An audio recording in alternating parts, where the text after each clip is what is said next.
오늘 설교의 제목이 보면은요, 참 어떻게 적절한 그 제목을 못 붙여서 이렇게 억지로 제목을 붙여놓을까 하는 그런 느낌이 좀 들기는 해요. 그런데 뭐 큰 문장으로 하면 몰라도 몇 마디로 제목 붙이기가 좀 어렵더라고요. 하나님의 사랑을 어떻게 표현할 수 있을까? 하나님의 사랑을 표현할 수 있는 길이 뭐 설명을 하자면 뭐 책 한 권을 다 써도 부족하겠죠. 그런데 한마디로 얘기하려니까 그 무엇보다 더 큰 사랑, 그 무엇보다 더 큰 사랑이 하나님의 사랑이더라. 그런데 사람이 살아가는 것은 여러분 우리가 인정하든지 못하든지 알든지 모르든지 전혀 관계없는 현실이 뭐냐 하면은 사람이 살아가는 것은 사랑을 통해서 살아갑니다. 사랑이 없는 곳에서는 사람이 살아갈 수가 없습니다, 여러분. 예. 사랑이 없는 곳에서 사람이 어떻게 살 수가 있습니까? 못 삽니다. 사랑이 없으면 서로 싸우고 다투고 죽이고 빼앗고 뭐 아주 뭐 말로 다 형용할 수 없는 그런 일들이 일어날 것입니다. 그래도 어느 정도의 사랑이 그 속에 있기 때문에 그 사랑이 흐르고 있기 때문에 인간 세상이 아무리 악해도 나름대로 그렇게 살아갈 수 있는 환경이 주어진다, 그렇게 볼 수가 있어요. 아무도 이거를 부정할 수가 없어요. 그런데 문제는 뭐냐면요, 사람들이 사랑은 차등적이죠. 가장 끔찍하게 사랑하는 게 뭡니까? 가장 끔찍하게 사랑하는 것이 어떤 사람은 자식일 거고 어떤 사람은 자기 재산 돈일 겁니다.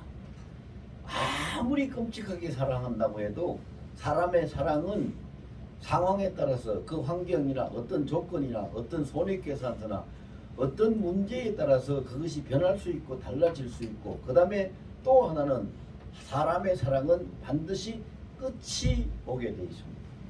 끝이 옵니다. 사람의 사랑은 언제 끝이 납니까? 죽으면 끝납니다. 여러분, 아무리 내 눈에 넣어도 안 아프다고 자식들을 귀하게 여긴다고 해도 내가 죽고 나면 자식을 사랑할 수 있습니까? 사랑할 수 없어요.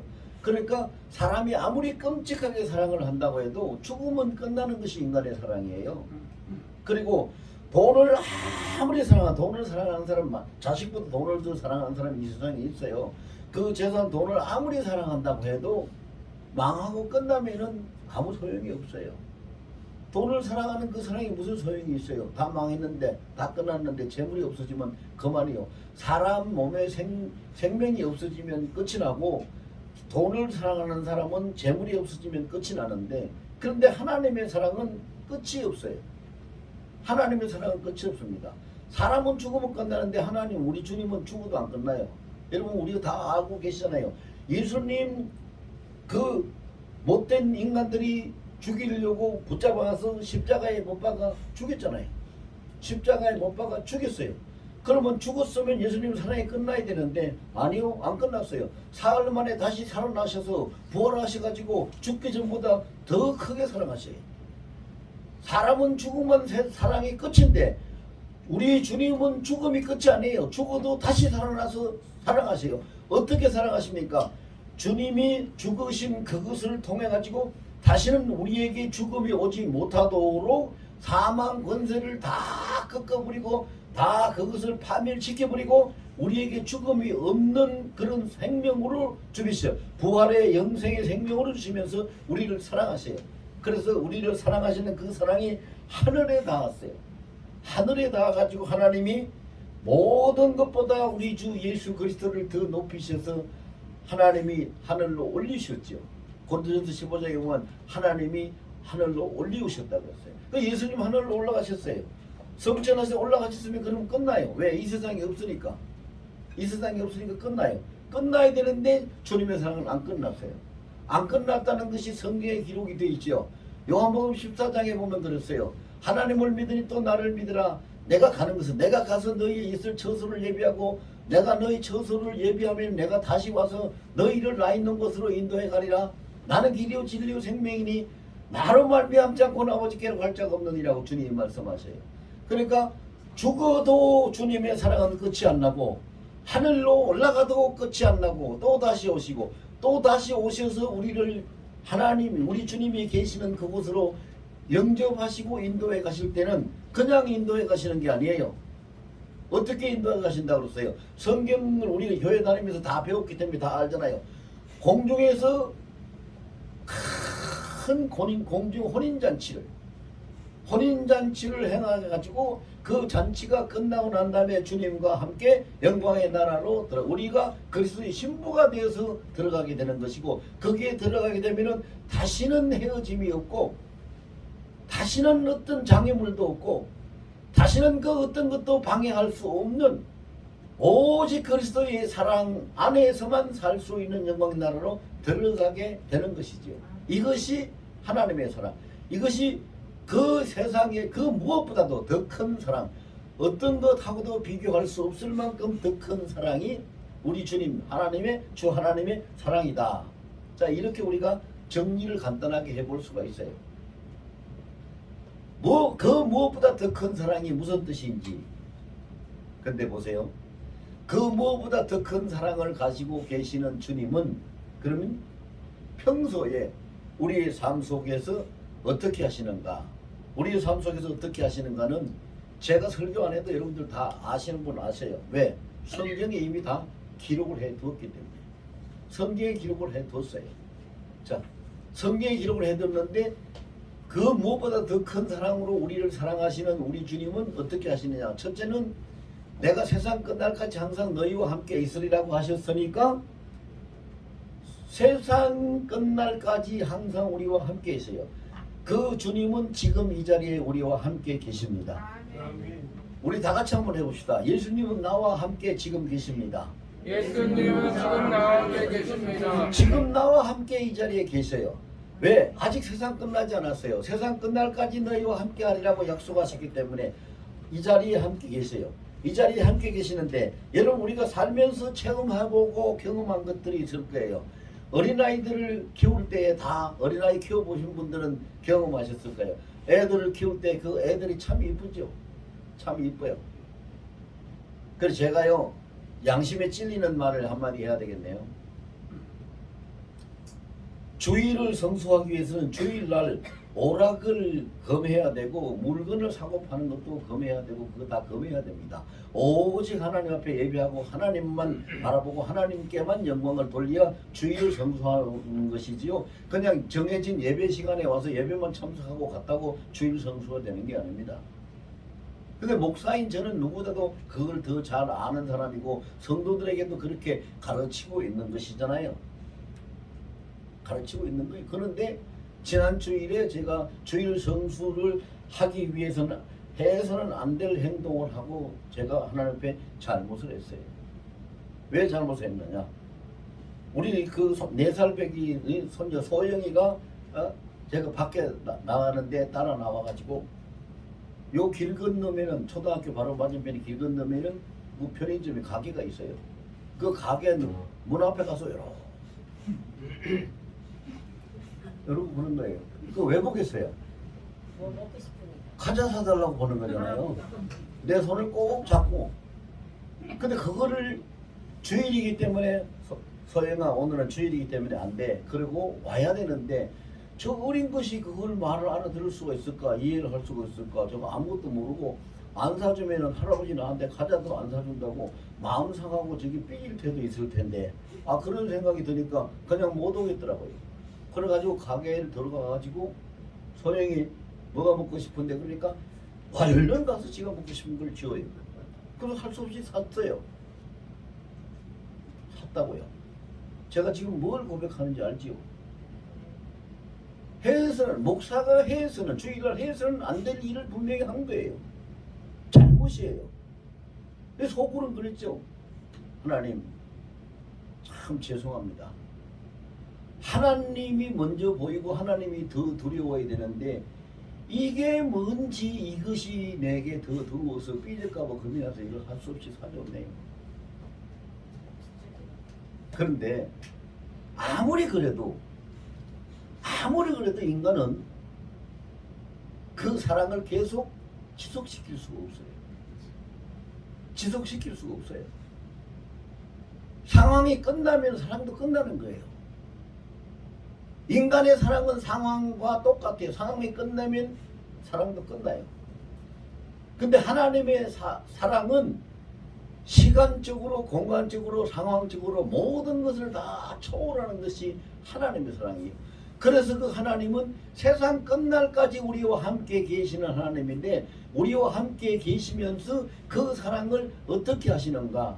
제가 오늘 본문을 그 묵상을 하면서 하나님 앞에 정말로 죄송하다고 생각했던 것이요, 조금은 제가 위로를 받았어요. 왜 위로를 받았는지 이제 설교를 들어보세요. 들어보시면 알 거예요. 함께 하시는 우리 주님의 그 무엇보다 더 큰 사랑은 얼만큼 사랑이 크냐. 첫 번째, 오늘 본문의 이야기를 조금만 해드릴게요. 여러분들 이해가 쉽게. 하나님이 요나를 불러가지고, 요나가 그 니느웨라는 아수르의 큰 수도, 제일 큰 도시입니다. 거기에 약 한 10만 명이 조금 넘는 인구가 그 당시에 살고 있었어요. 그 당시에 10만 명이 되는 도시라고 하면 굉장히 큰 도시입니다. 그런데 그 도시를 하나님이 오늘 본문에 보니까 그 니느웨의 사람들의 죄악이 악행이라고 그랬어요. 악행. 성경에 악행이 내 눈에 보였다. 내한테 관영이 됐다. 그래서 내가 그들을 40일 후에는 심판을 해버리겠다. 그건 네가 가서 전하라. 그랬어요. 그 요나가 하나님의 명령을 받고 니느웨로 가서 너희들이 하나님 앞에 악행을 했으므로, 죄를 지었으므로 40일 후에 하나님이 이 성을 멸할 것이다 라고 전해야 되는데 안 갔어요. 왜 안 갔느냐?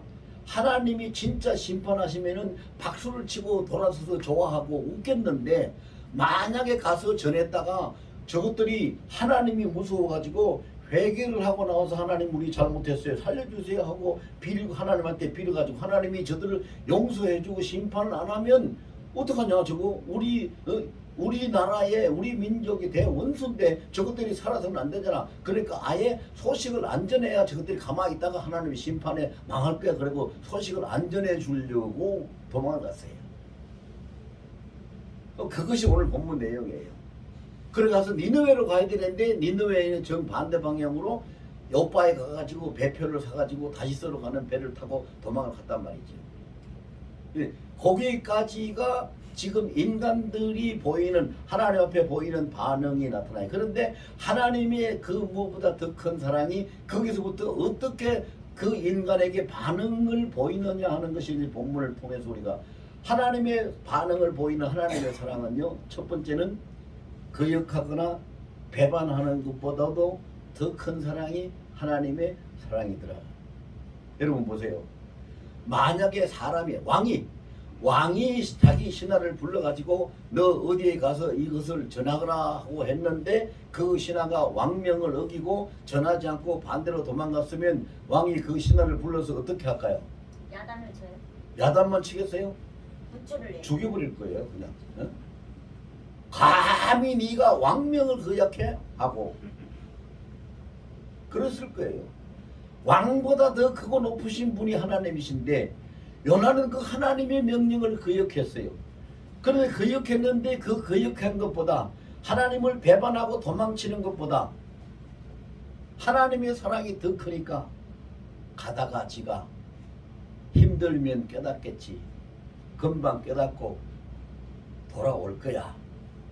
그러니까 그때까지 내가 기다려줘야지. 기회를 줘야지. 그러시고는 그가 가는 바다에다가 풍랑을 보내놓고 그를 살려뒀어요. 하나님의 사랑이 그래요. 그래서 제가 이런 것을 묵상하다가 가만히 생각하니까 내가 손녀 때문에 주일날 사면 안 되는 걸 가서 사준 것이 하나님이 조금 이해하실 것 같다.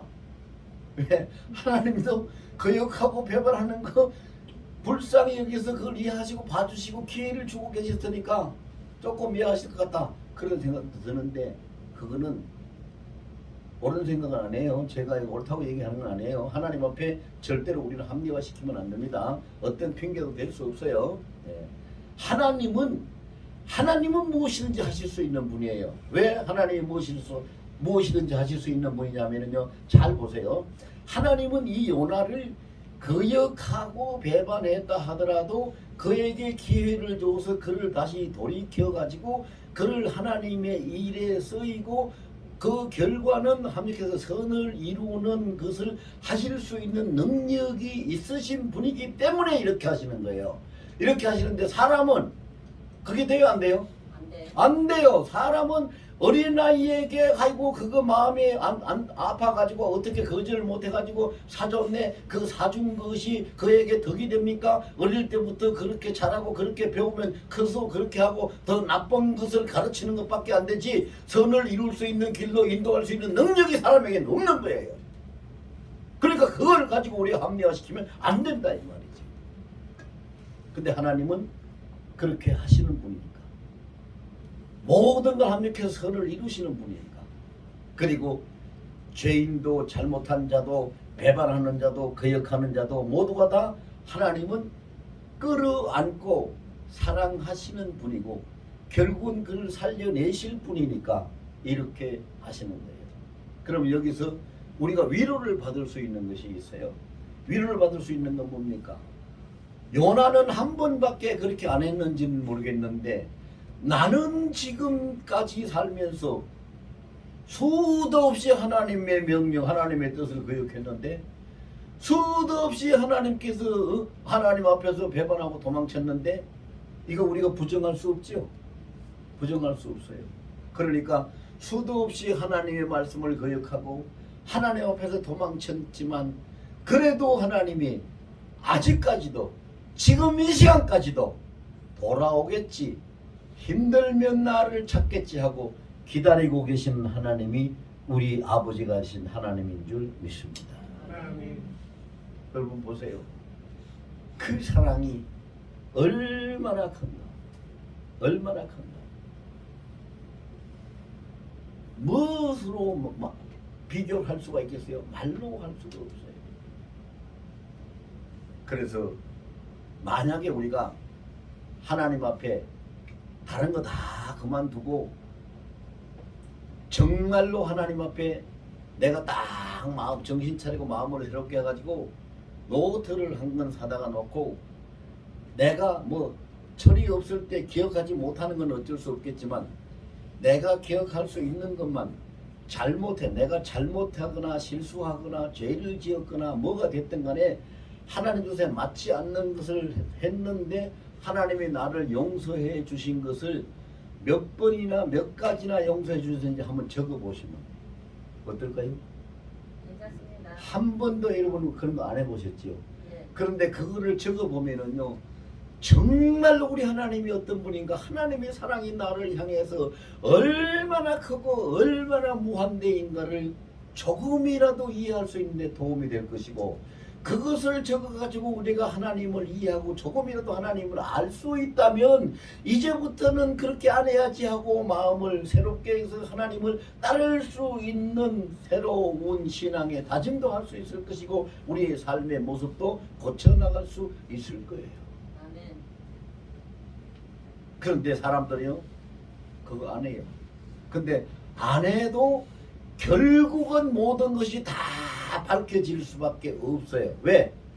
나는 지금까지 한 번도 내가 뭘 어떻게 잘못했는데 하나님이 용서해 줬는 거 한 번도 안 적어봤지만 적어볼 생각도 못했지만 아이고 그래가 이 일생 다 내가 사는 날까지 죽을 때까지 그렇게 살다가 끝나면 죽으면 그만이네. 죽으면 그만이 아니고 죽어서 주님 앞에 가면은 주님 앞에 행위록이라는 책에 내가 어떻게 살아왔는지 다 한 가지도 빠짐없이 기록이 돼 있어요. 그때 가면 다 탈로나요. 아셨죠? 네. 그때 가면 다 탈로나요. 그런데 그렇게 되기 이전에 내가 먼저 그것을 적고 하나님 앞에 이런 것도 용서해 주셨네요. 너무 내가 잊어버리고 살았는데 너무 감사합니다. 이런 것도 용서해 주네. 너무 감사합니다 하고 수십 가지 수백 가지를 노트를 적어놓고 그걸 하나님 앞에 보고하고 읽어드리고 또 감사하다고 하고 또 회개하고 한다면은 하나님이 우리에게 그 물이 바다를 덮은같이 긍휼을 우리에게 덮어서 우리에게 의의 면류관을 주실 거예요. 의에서 여러분 하박국서에 보면은요 노아가 하박국서가 이거 말을 잘못했습니다. 히브리서 11장 8절로 노아가 하나님을 경외함으로 인해서 하나님 앞에 뭐가 됐다고 했느냐면 의의 상속자, 의의 상속자가 됐다고 그랬어요. 근데 하나님의 의의 상속자가 될 수 있었다는, 의의 상속자가 되었다는 것은 성경에 노아 말고 다른 사람에게는 그런 말을 쓴 적이 없어요. 노아한테만 그렇게 썼어요. 왜 그랬을까요? 노아가 하나님을 경외했다는 것밖에, 그 한 줄 한마디밖에 없어요. 자세한 내용은 그렇게 안 돼 있어요. 경외했기 때문에. 그럼 우리가 하나님 앞에 잘못한 거, 용서받은 거, 하나님이 우리에게 은혜를 베풀어 주신 거, 이것을 적을 수 있고 그걸 하나님 앞에 다시 보고하고 기도할 수 있는 사람이라면 하나님이 너는 나를 경외하는 자로다라고 인정하실 줄로 믿습니다. 아멘. 의의 상속자가 될 수 있기를 예수님으로 축원합니다. 아멘. 많이 전도 못했어도 괜찮습니다. 많이 헌금 못했어도 괜찮습니다. 내 일생 동안 내가 하나님 앞에 헌신하지 못하고 봉사하지 못했다고 해도 괜찮습니다. 지금까지 난 한 일이 없어요. 하나님, 그렇게 느껴져도 괜찮습니다. 그러나 하나님이 나를 이렇게 용서하시고 이렇게 살려주시고 인도해 주셨습니다라고 하나님 앞에 고백하면 그걸 통해서 하나님 앞에 인정을 받고 의로운 상속자가 될 줄로 믿습니다. 아멘. 그걸 우리가 이 그 크신 하나님의 사랑 앞에서 우리가 해야 될 일이 바로 이런 일들이에요. 두 번째로 보세요. 하나님은 또 어떻게 하고 있는가? 하나님이 기회를 주고 돌이키겠지 하고 기다리면서 풍랑을 보내놓고 있었어요. 그런데 하나님은 풍랑을 보내놓고 계시면서 얼마나 가슴이 두근거리고 가슴이 조이고 가슴이 아팠을까요? 저 어린, 하나님 앞에는 노아가 어린애 같잖아요. 저 어린 것, 철부지 저 어린 것이 지금 뭐 고집대로 한번 해보고 했다고 도망치다가 저 큰 풍랑을 만나가지고 바다 밑창까지 처박혔으니 저거 어떻게 하나, 저거 저렇게 놔두면 죽을 수밖에 없는데, 그런데 하나님이 그렇게 놔두지 아니하고 큰 물고기를 예비해가지고 요나를 삼키기 위해서 물고기 뱃속에서 하나님을 향해서 기도할 수 있는 상황을 하나님이 만들어 주시잖아요. 그것이 하나님, 우리 주님의 두 번째 사랑이에요. 징계와 심판보다도 더 큰 사랑이 우리 주님의 사랑. 그래서 그걸 기다리고 가슴 태우던 주님은 한마디에 오냐 하고 딱 들어주시는데, 요나가 뭐라 그랬어요? 요나서 2장에 나오죠. 2장 2절 3절에 보면은 요나가 하나님 앞에 회개하여 기도하기를 내가 주의 목전에서 쫓겨났으나 나는 다시 주의 성전을 바라보겠나이다 라고 하나님 앞에 부르시니까 하나님이 즉시 그것을 들으시고 응답하시고 그를 그 물고기 뱃속에서 꺼내서 육지로 다시 오게끔 해주시는 분이잖아요.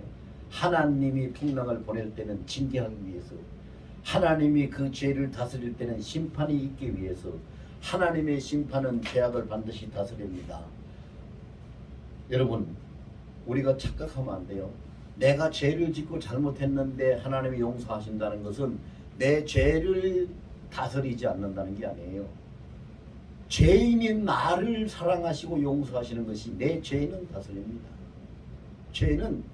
죄는 하나님 앞에 묵과할 수가 없어요. 그런데 죄를 다스리는 그 하나님, 그 심판과 그 징계보다도 더 큰 것이 하나님의 사랑이더라. 그래서 요나가 바다 밑창에 처박혀서 숨도 못 쉬고 거기서 죽을 수밖에 없는데 그 심판에서 주님이 다스려 주시니까 뭐가 됐어요? 바다 밑창 진흙텅이에 처박혀 있지 아니하고 물고기 뱃속에 들어가서 있을 수 있도록 물고기를 예비해서 장소를 옮겨서 그가 견디낼 수 있게끔 하나님이 해주신 것이 하나님의 사랑이에요. 징계보다도 심판보다도 그 사랑이 더 크기 때문에 그렇게 해주신 거지. 여러분, 우리도 마찬가지예요. 우리도요. 저도 한 2주 전에 여기 토요일 날 신학교 강의 끝나고 집에 가다가 어떻게 급한 마음이 잘못해가지고 자전거 타고 오는 사람이 내 차에 와서 나는 큰 길로 나가기 위해서 멈춰서 살펴보고 차 안 오면 나가려고 브레이크를 밟고 차를 딱 멈추는데 브레이크 밟는 순간에 그냥 자전거가 와서 내 앞에 차 앞에 모서리 조수된 모서리 쾅 박아버리고 넘어졌어요. 그 사람이. 어쨌든 내가 잘못했잖아요. 그까지 안 나가고 그 사람을 내가 보고 그 가기 전에 차를 멈췄으면 되는데 못 봤으니까 그렇게 한 거고. 그래서 내가 차에서 내려서 미안하다고 그러고는 병원에 가자고 가야 되지 않겠냐고 그랬더니 아니요 안 다쳤다고 병원에 안 가도 된다고 그러면서 약이나 좀 사 먹으면 되겠네요. 그래요. 그래서 뭐 약값을 줘야 되는데 내가 주머니를 다 터니까 돈이 5만 원 있었어요. 5만 원밖에 없는데 5만 원 드릴 테니까 약 사 드실래요? 그러니까 아 예 그거면 충분합니다.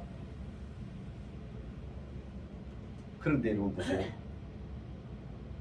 그때 내가 그 5만 원을 쓰기 위해서 돈을 만들어 가지고 있던 돈이고 그것을 그렇게 허비해서 될 돈이 될 수 있는 돈이 아니고 여유 있는 돈이 아니에요.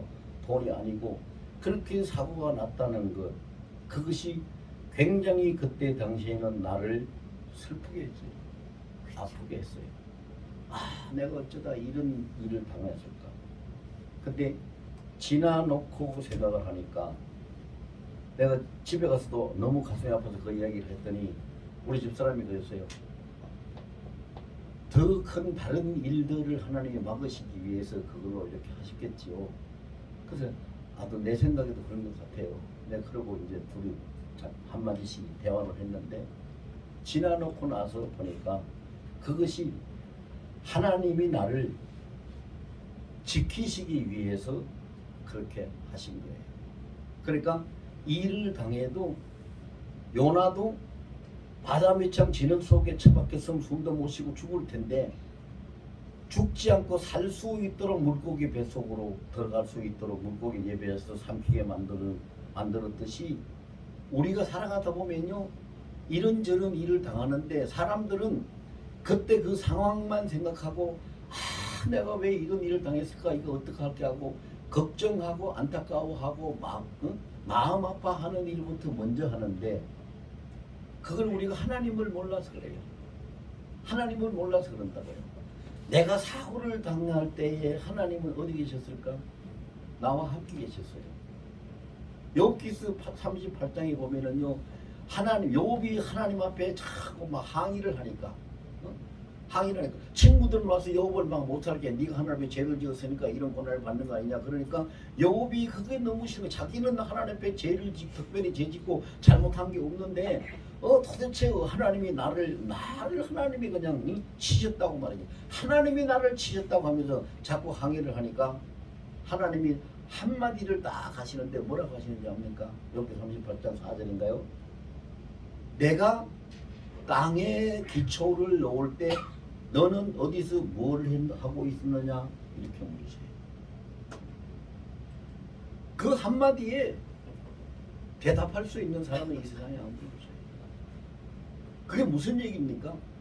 하나님이 모든 것을 다 준비하시고 하나님이 모든 걸 다 주장하시는데 인간은 그때 하나님이 하시는 일을 보지도 못했고 알지도 못하면서 지금 현재 자기에게 처해지는 상황 자기 앞에 일어나는 일만 가지고 그것만 물고 늘어지고 그것만 가지고 이야기하고 그것만 가지고 속상해하고 그것만 가지고 싸움까지도 하거든요.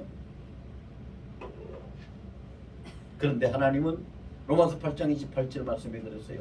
하나님을 사랑하는 자 그 기뻐하시는 뜻대로 부르심을 입은 자들에게 모든 것이 합력하여 선을 이루느라 모든 것이니까 예외 없이 그 모든 일을 합력해서 하나님은 선을 이루어 가시는 과정에서 자 보세요.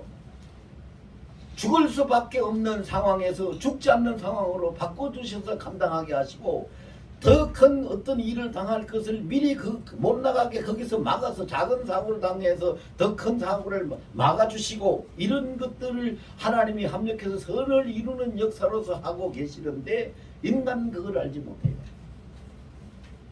그걸 알지 못하니까 우리 불평 불만하고 그러잖아요. 그래서 내가 잘못했으면은 내가 잘못했을 때 내가 어떤 일을 당했을 때 하나님께 우리는 감사할 수 있는 사람이 돼야 돼요. 왜 감사해야 돼요? 하나님이 나를 이렇게 이 정도로 이 자리에서 이 수준에서 붙들어 주시고 나를 지켜 주신 것이 너무 감사합니다. 이렇게 할 수 있을 때 우리는 하나님의 사랑을 부정하지 않고 거역하지 않는 사람이 될 수 있어요. 그 다음에 세 번째로 하나님은 어떻게 우리를 사랑하시는가? 요나가 여러분 요나라는 이름을 우리가 재미있게 따라 해보실래요? 손 들고 이렇게 나. 요나가 하나님 앞에 거역하고 도망치고 하는 건 바로 내가 그랬다는 거야. 요나. 내가. 요나가 하나님 앞에 도망치다가 거역하다가 붙잡혀 가지고 하나님이 겨우 살리셔서 니느웨로 가서 다시 하나님이 맡기신 그 거룩한 일, 그 성령을 감당할 수 있도록 하나님이 기회를 주시고 은혜를 주시고 회복을 시켜주셔서 다 하고 왔으면 아이고 하나님 내가 하나님을 배반하고 거역하고 도망쳤는데 그래도 나를 그냥 쳐버리지 아니하시고 하나님이 나를 돌이켜서 이 일을 감당하게 하시고 이렇게 큰 일을 하고 돌아오게 하시니 너무 감사합니다. 너무 감사합니다 하고 감사해야지 마땅하지요. 그런데 감사하지 않고 투덜이가 돼서 돌아와가지고 투덜대고 불평을 했어요. 햇빛이 너무 뜨거우니까 아이고 햇빛이 왜 이렇게 뜨거워, 이거 좀 햇빛을 가렸으면 좋겠다. 그래 하나님이 박넝쿨로 햇빛을 가리게 해 주시니까 박넝쿨이 햇빛을 가리니까 시원하네. 그러다가 금방 보니까 벌레가 달려들어서 박넝쿨 다 갉아먹어가지고 박넝쿨이 없어지니까 또 뜨거운 빛이 오는. 그러니까 그 벌레가 갉아먹는 것 때문에 불평불만을 하고 배은망덕한 거죠. 죽을 수밖에 없는 죄를 짓고 죽을 수밖에 없는 배신을 한 그를 살려서 그 일을 감당하게 해줬으면은 그 은혜에 감사하고 아무 말도 하지 말고 엎드려서 하나님 앞에 감사합니다 감사합니다 해야 될 텐데 그 자기 일상에 좀 불편하고 힘든 일이 있다고 해가지고 그걸 다시 불평하고 원망하고 배은망덕. 배은이라는 건 뭐예요? 은혜를 배반하고 덕을 잃어버리는 것이 배은망덕이죠. 하나님이 언덕을 잃어버리고 배반하세요. 배은망덕을 한 그 요나에서 4장에 가면 있죠. 그 요나를 하나님이 다시 다독거리고 말씀하셔서 깨닫게 해주세요. 그래 네가 박넝쿨을 벌레가 갉아먹었다고 그렇게 마음 불편해가지고 불평하고 원망하고 그러냐? 그런데 너는 그 박넝쿨 하나 때문에 그렇게 마음이 안 좋아서 불평을 하는데 저 니느웨 성에는 앞뒤를 구분하지 못한 아무것도 알 수 없는 그런 무지한 인생이라는 거죠. 앞뒤를 분간하지 못하는 10만 명이 넘게 있는데 내가 그를 용서하고 살려준 것이 그렇게 내가 잘못한 거냐? 요나에게 깨닫게 하십니다. 깨닫게. 그럼 보세요. 우리도 이런 음성을 자주 들을 거예요. 굉장히 자주 들을 거예요. 지금 우리 국가적으로 본다면은요, 저 이북의 김정일이가 무슨 미사일을 쏴대고 막 핵실험을 한다고 난리를 치고 저놈 저거 어떻게 저렇게 하느냐. 그런데 우리가 불평하다고 하나님 뭐라고 그러실까요? 하나님이 그러실 거예요. 네가 아무것도 알지 못하고 하나님도 알지 못하는 저 김정은이가 미사일을 쏴대고 핵폭탄을 만들고 핵실험을 하고 하는 것 때문에 그렇게 불평하고 그렇게 화를 내고 그렇게 못마땅히 하느냐? 저들은 그것밖에 못했지만 너희는 짧은 이 시간에 100년도 못 되는 짧은 시간에 대한민국을 내가 복을 줘가지고 세계에서 정상을 다투는 나라들과 어깨를 나란히 할 수 있을 만큼 국력을 키워주고 축복해 준 것은 그건 생각 안 하냐? 그러실 거예요. 여러분 보세요. 저들이 잘못하는 건 맞아요. 저들이 잘못하는 건 맞지만 하나님이 우리를 이렇게 복을 씌워서 부강한 나라로 만들고 국력을 키워서 이 좋은 대한민국을 만들어 주셨으니 저들도 이부가 있는 사람들도 우리의 동포인데 저들을 불쌍히 여기서 저들이 헛된 짓 못하고 저들에게 은혜를 베푸시고 자비를 베푸셔서 저들도 우리와 함께 복을 받을 수 있는 백성이 되고 복음을 받고 하나님을 아는 백성이 되었으면 좋겠습니다. 우리가 엎드려서 자복하고 회개하고 기도한다면 하나님이 들으실까 안 들으실까요? 들어주십니다. 들으시지요. 들으시는 거예요. 그래서 결론을 내립니다. 한마디로 우리는 딱 성경이 결론을 내려요. 제가 정봉월 목사가 결론을 내는 게 아니라 한마디로 성경이 결론을 내리는데 뭐라고 결론을 내느냐. 요한일서 4장 8절에 보면 사랑하는 자는 하나님께 속하였고 사랑하지 않는 자는 하나님을 알지도 못하는 하나님은 사랑이시니라. 여기 결론입니다. 여러분 생각해 보세요. 하나님이 하나님이지 하나님 이름이 왜 사랑이 되어야 됩니까? 독생자 예수 그리스도를 십자가에 죽이실 만큼 사랑하셨고 거역하고 배반하는 자도 사랑하시고 심판과 징계 중에서도 붙들어서 살게 하시도록 사랑하시고 배은망덕한 자에도 다시 깨닫게 하시고 은혜를 베푸시고 세상 끝날까지 잠시도 우리를 홀로 두지 아니하시고 붙들고 계시니 그 이름이 사랑이라. 오죽하면 하나님은 사랑이시니라 라고 기록했을까. 여러분 저는 그 구절을 읽을 때요 항상 그런 건 아닙니다만 항상 그런 건 아니에요. 저도. 그런데 하나님 앞에 내 자신을 돌아보고 하나님의 사랑을 생각할 때에 그 구절을 읽으면은 하나님은 사랑이시니라 라고 하는 그 구절을 읽으면은요 정말로 어떻게 해야 될지를 모르겠어요. 우리 인간들이 쓰는 사람의 말로는 그렇죠. 아이고 쥐구멍이라도 있으면 어디에 들어가고 싶다 그런 말 하는데 쥐구멍이라도 있으면 들어가고 싶을 만큼 하나님 앞에 송구스럽지. 얼마나 사랑하셨으면 무슨 우리가 가치가 있습니까? 우리에게 무슨 소망이 있습니까? 우리가 무슨 대단한 무엇이 있습니까? 그런데도 얼마나 사랑하셨으면 그 이름을 하나님 사랑이시라고 기록을 했겠는가 이 말이에요. 사랑이시라고 기록해. 얼마나 사랑하셨어요. 그런데 하나님은 사랑이시라고 기록을 해 놓은 걸로 끝나는 게 아니죠. 끝나는 게 아니에요. 로마서 8장 35절에 보면은 우리를 사랑하시는 그 우리 주님의 그리스도의 사랑은 칼이든 기거리든 정사든 그 무엇이든 우리를 그 사랑에서 끊을 수 있는 것이 없다라는 거예요. 그럼 하나님의 사랑은 어떤 사랑이냐? 자, 첫째로 하나님의 사랑은 브레이크가 없는 사랑입니다.